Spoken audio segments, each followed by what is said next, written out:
on en est prévoyant, parce qu'on voit un peu ailleurs, quand les militaires s'installent, bon après, on modifie les clauses, après on modifie la constitution, le président de la transition devient le candidat à l'élection, après, on n'a vraiment pas envie d'arriver là, mais bon, nous ne sommes qu'au début, on ne prête pas des mauvaises intentions au CTRI, c'est pour cela que nous, en tant que société civile, nous comptons être le plus proche possible d'eux, pas pour les accompagner aveuglement, mais pour regarder et attirer toujours leur attention. Une candidature qui était évidente. Rien qu'à la lecture de la charte, on pouvait présager qu'il devait être candidat.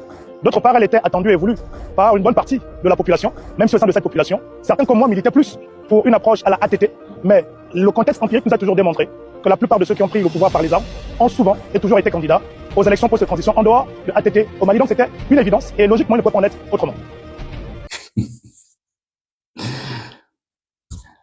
On l'a vu défendre bec et ongle la constitution actuelle du Gabon.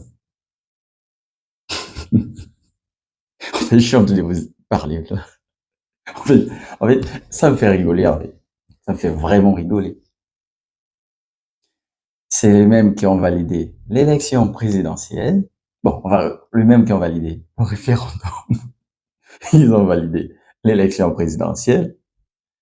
Et là, on arrive à l'élection législative et locale. Bon, en fait, c'est comme par hasard où les problèmes commencent à sortir, où ils commencent à avoir la lucidité parce que il n'a pas été élu.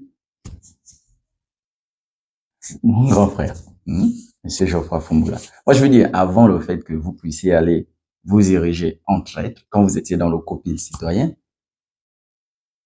j'espérais quelque chose de vous. J'espérais que vous puissiez faire les choses différemment. Mais non, j'ai l'impression que quand vous étiez là, le cerveau a changé, la manière de voir les choses a changé. On est à la réalité. J'ai vu votre post, votre post. Il faut comprendre une chose. On a tous milité pour le président, on ose ça. On l'a soutenu. Mais il faut revenir sur terre. En fait, sortir des émotions.